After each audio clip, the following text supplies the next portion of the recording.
Saudara yang dikasihi, seringkali waktu kita mengalami masalah, kita melihat apa yang terjadi secara natural.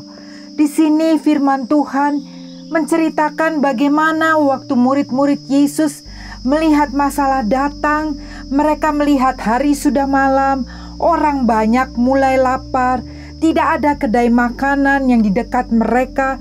Lalu murid-murid Yesus mulai resah, mulai panik, mulai mencari solusi tanpa melibatkan Tuhan. Mungkin masalah kita adalah suami istri yang sedang mengalami masalah hubungan.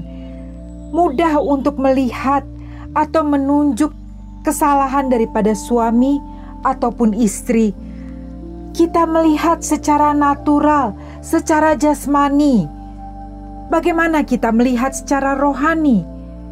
Mari kita libatkan Tuhan.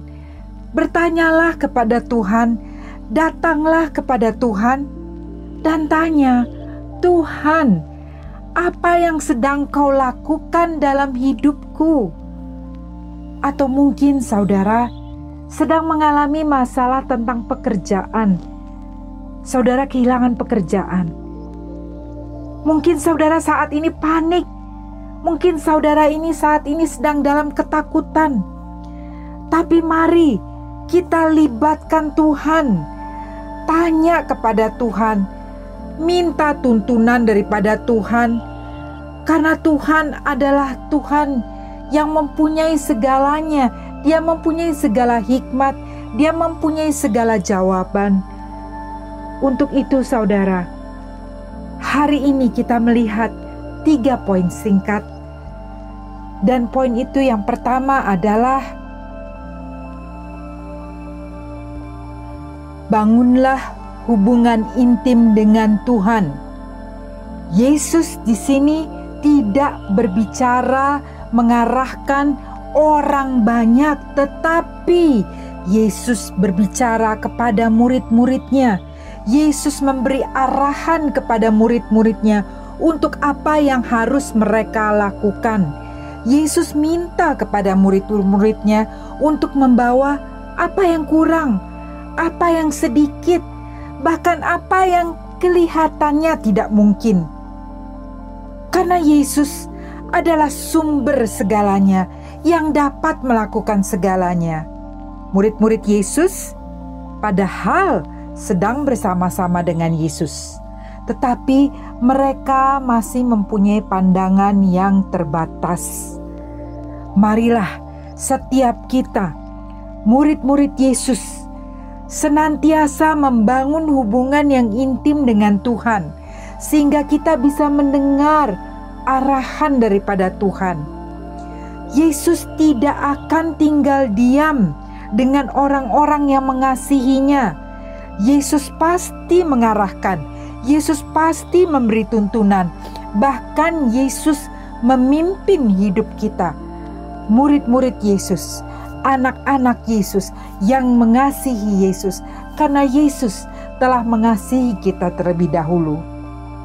Dan poin yang kedua, murid-murid Yesus percaya. Yes, mereka percaya. Mereka melakukan apa yang diminta oleh Yesus. Walaupun waktu saat Tuhan Yesus meminta mereka membawa 5 roti 2 ikan. Mungkin mereka berpikir, buat apa 5 roti 2 ikan ini? Tidak akan mungkin cukup untuk begitu banyak orang. Tetapi saudara yang dikasihi Tuhan, mereka sangat percaya kepada Yesus. Firman Tuhan Mazmur 37 ayat 5 berfirman berkata seperti ini, serahkanlah hidupmu kepada Tuhan dan percayalah kepadanya dan Ia akan bertindak. Saudara yang dikasihi, percayalah kepada Dia walaupun kelihatannya tidak mungkin. Tetapi langkah pertama waktu kita percaya, Tuhan akan bertindak. Yang tidak mungkin bersama Tuhan, waktu saudara dan saya melibatkan Tuhan, Ia akan bertindak. Mari saudara, kita membangun hubungan yang intim, percaya kepada Tuhan, dan percaya Tuhan akan bertindak.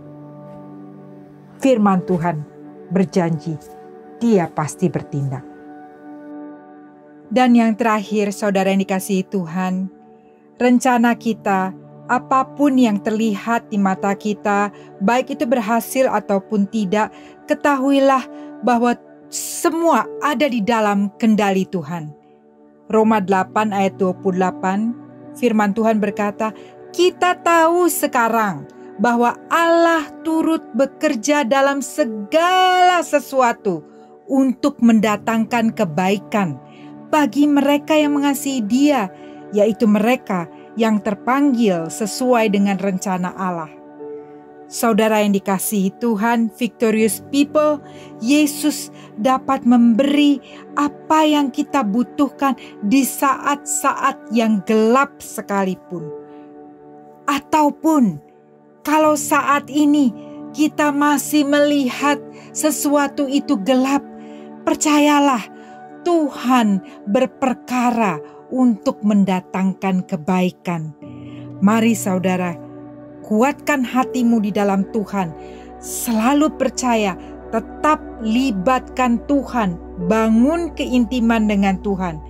Dan saya percaya setiap kita anak-anak Tuhan, sebagai orang percaya yang mengasihi Bapa, biarlah waktu kita menyerahkan hidup kita kepada Tuhan dan percaya, kita tahu Tuhan akan membawa segala sesuatunya untuk kebaikan. Libatkanlah Tuhan. Mari kita berdoa. Bapa di sorga, terima kasih Tuhan untuk kekuatan firman Tuhan yang Kau berikan kepada setiap kami. Biarlah kehendak-Mu yang jadi, dan biarlah rencana-Mu terlaksana. Tuhan, terima kasih Bapa, tuntun setiap kami, beri kekuatan, beri pengurapan-Mu kepada setiap kami. Kami mau menjadi murid-murid-Mu yang percaya, yang taat, yang melihat bahwa Engkau senantiasa menyertai kehidupan kami. Engkau senantiasa mengendalikan, semua ada di bawah kendali-Mu. Terima kasih Tuhan, terima kasih Roh Kudus. Kami berdoa di dalam satu nama yang ajaib, Yesus Kristus. Haleluya, amin. Biarlah damai sejahtera Tuhan yang melampaui akal senantiasa ada di atas setiap saudara dan memelihara hati dan pikiranmu sepanjang hari ini. Sampai jumpa, Tuhan Yesus memberkati. Shalom.